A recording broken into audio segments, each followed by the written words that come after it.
This is Neil Schneider for MTBS-TV at CES 2014. I'm at Epson's private suite. Joining me is Eric Mizufuka, a product manager for Epson's new Moverio smart glasses. Welcome to the program, Eric. Thanks, Neil. Thanks for having me. Now, you've obviously made a number of improvements. I mean, you've been at this for some time. Maybe you could tell us about the earlier version of the Moverio glasses and compare them to what you have now. Yeah, absolutely. So in 2011, we launched the Moverio BT100 glasses. The big difference is that they were just really large, and one of the things we're really excited about with the BT200 is they're actually 60% smaller, or 60% lighter. They have a front-facing camera, and they have motion sensors built in. So they truly are smart glasses. We did also update the version of Android that we're running. On the 100s, we were running 2.2. Now we're on 4.0. So there's a lot more, possible with, the updated version. So maybe you could elaborate how the Moverio glasses work, how they get an augmented image in front of your eyes. You could lift them up to the camera. Yeah, absolutely. So the Moverio BT200, it has a small projector, one in each leg of the glasses, and it's actually refracting an image off of a light guide in the center of your field of view. And you basically see a floating 80-inch image in space. The great thing is it's binocular, so you can do 3D. Okay, excellent, excellent. So what kind of software support do you have for it so far? So it runs standard Android. So any apps that you can load on Android, you can run. Additionally, we are seeking Miracast certification, but what that allows you to do is wirelessly mirror content from any Miracast device. Or we are also looking at releasing a dongle that'll let you mirror from any HDMI source. Now, when I think of Android, I think of smartphones and tablets. Is this a phone as well, or is it strictly an augmented reality device? How would you describe it? I would call it like a wearable tablet, if you would. Basically, it runs full Android, and it operates via this touchpad that's on this controller. We've got 6 hours worth of battery life, and it will run any number of Android apps. What about storage capacity and processing power? What can you tell us? So as far as storage capacity, we do have a micro SD card slot, and we basically have a smartphone processor inside. So any apps that you can run on a tablet, any modern tablet or smartphone will run natively on the Moverio. Okay, excellent, excellent. Now, when it comes to augmented reality, I take it's a brand new, division of software development. Have you been experimenting? What have you been playing with Moverio so far?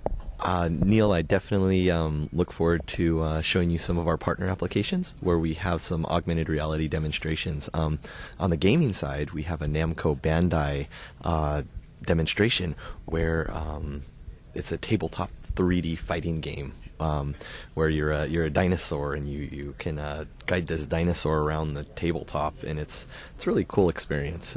So people are really just starting to scratch the surface as to what can be done. Yes, I was intrigued by that.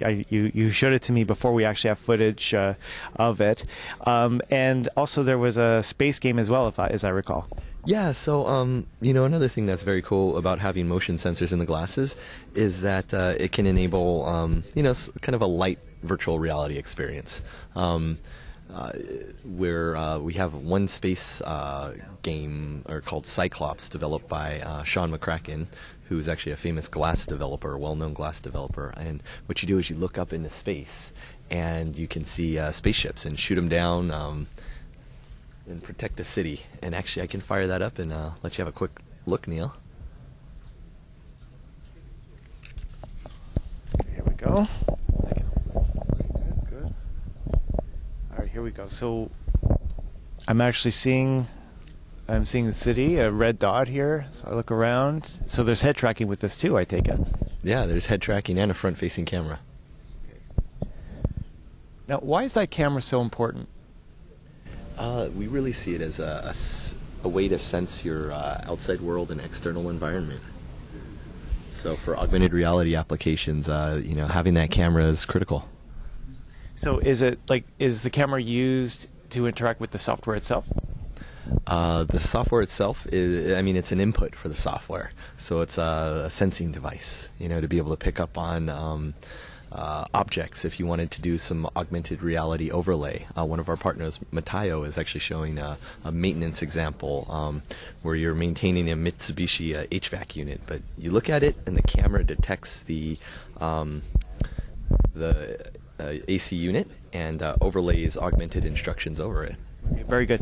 And what type of, I know we talked a little bit about the applications for this, but what kind of new things would you like to try with this that you couldn't do before? Oh my gosh, there are so many things I would like to explore. One of the concepts I'm very excited about that was proposed by one of our developers is kind of a second screen experience where you look at your television and, you know, above the TV you could have your Twitter feed, or to the left of the TV you could see your actors and actresses, so you're not looking down at your phone and missing the programming. So those are one of the applications that I'm really excited about. Okay, excellent. So maybe you could share some specifications. So I think you mentioned RAM and processing. Mm-hmm. What about resolution and field of view? So field of view is 23 degrees, and it is over a completely transparent surface, which is unique. We are at 960 by 540 resolution, which is quarter HD. And the BT200s are actually twice as bright as our first generation glasses. For a more immersive experience, or actually for more contrast, we also include shades that can be clipped on. So you could completely block out the surroundings, so you could focus strictly on the imagery in the glass. Exactly. That's the what we had in mind. Excellent. And how much do you expect these to go for? Retail price will be $699, and they are available for pre-order now, and they'll be shipping in March. Okay, excellent. And is there a software developer's kit for this?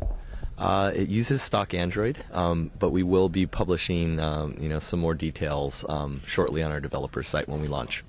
And when do you anticipate availability? We'll be shipping in the March timeframe. Okay, excellent. Well, thanks for joining us, Eric. Thanks so much for having me, Neil. This is Neil Schneider for MTBS-TV at CES 2014. We will, of course, be back with more. Thank you for watching.